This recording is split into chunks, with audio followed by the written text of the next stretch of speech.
try, through careful, positive, enthusiastic, though not strenuous, thought, to realize that the indescribable, invisible substance of life fills all space, that its nature is intelligent, plastic, subjective substance.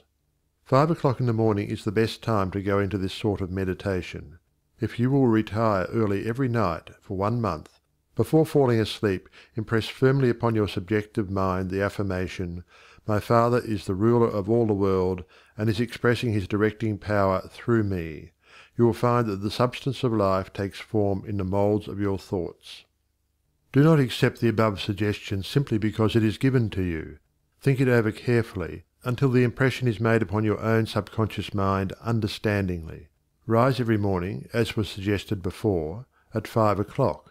Sit in a quiet room in a straight-backed chair and think out the affirmation of the previous evening, and you will realize and be able to put into practice your princely power with the realization to some extent, at least, that your mind really is a center through which all the creative energy and power there is taking form. Scientific prayer. The principle underlying scientific prayer. In prayer for a change in condition, physical, mental, or financial, for yourself or another, bear in mind that the fundamental necessity for the answer to prayer is the understanding of the scientific statement. Ask, believing you have already received, and you shall receive. This is not as difficult as it appears on the surface, once you realize that everything has its origin in the mind, and that which you seek outwardly you already possess. No one can think a thought in the future. Your thought of a thing constitutes its origin. Therefore, the thought form of the thing is already yours as soon as you think it. Your steady recognition of this thought possession causes the thought to concentrate, to condense, to project itself, and to assume physical form. To get rich through creation. The recognition or conception of new forces of wealth is the loftiest aspiration you can take into your heart, for it assumes and implies a furtherance of all noble aims. Items to be remembered about prayer for yourself or another. Remember that that which you call treatment or prayer is not, in any sense, hypnotism. It should never be your endeavor to take possession of the mind of another. Remember that it should never be your intention to make yourself believe that which you know to be untrue.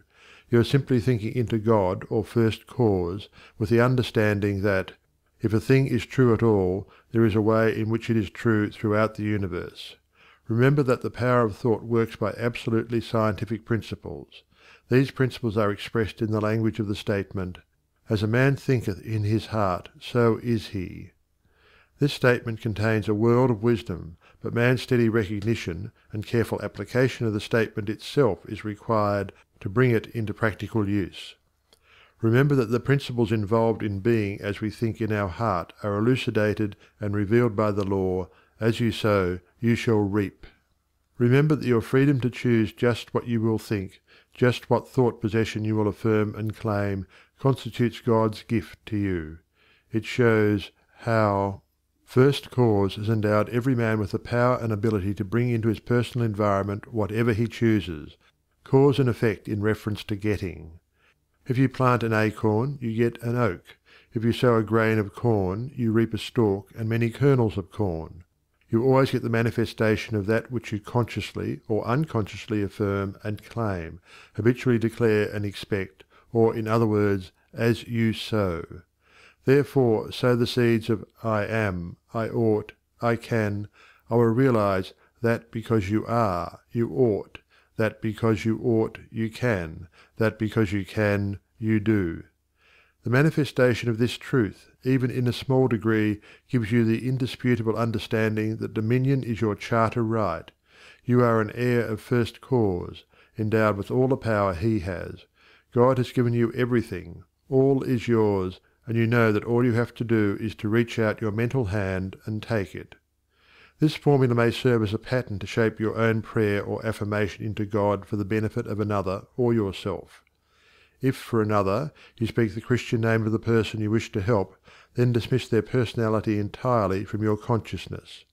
Intensify your thought by meditating upon the fact that there is that in you which finds the way, which is the truth, and is the life. You are affirming this fact, believing that since you are thinking this, it is already yours.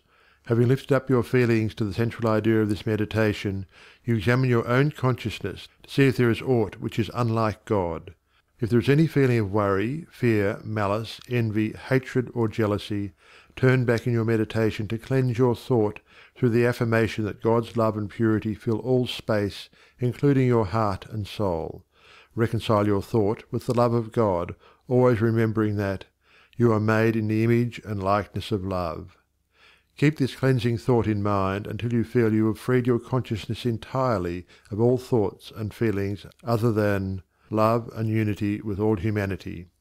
Then, if denials do not disturb you, deny all that is unlike your desired manifestation. This accomplished, you almost overlay your denial with the affirmative thought that you are made in the image and likeness of God, and that you already have your desire fulfilled in its original spiritual or thought form. Closing of prayer. Prayer as a method of thought is a deliberate use of the law which gives you the power of dominion over everything which tends in any way to hamper your perfect liberty. You have been given life that you may enjoy it more and more fully. The steady recognition of this truth makes you declare yourself a prince of power. You recognize, accept, and use this power as a child of a king, and hence dominion is your birthright. Then, when you feel the light of this great truth flooding your consciousness, open the floodgates of your soul in heartfelt praise that you have the understanding that the Creator and his creation are one. Also that the Creator is continually creating through his creation. Close your treatment in the happy assurance that the prayer which is fulfilled is not a form of supplication, but a steady habitual affirming that the Creator of all creation is operating specifically through you. Therefore, the work must be perfectly done. Your mind is a center of divine operation. Hints for application and practice. For every 5 minutes given to reading and study of the theories of mental science, spend 15 minutes in the use and application of the knowledge acquired. 1. Spend 1 minute in every 24 hours in conscientiously thinking over the specification that must be observed in order to have your prayers answered. 2. Practice the steady recognition of desirable thought possession for 2 periods of 15 minutes each every day. Not only time yourself each period to see how long you can keep a given conception before your mental vision, but also keep a written record of the vividness with which you experience your mental image. Remember that your mental senses are just as varied and trainable as your physical ones. 3. Spend 5 minutes every day between 12 noon and 1 o'clock with a mental search for new sources of wealth. End of chapter 16.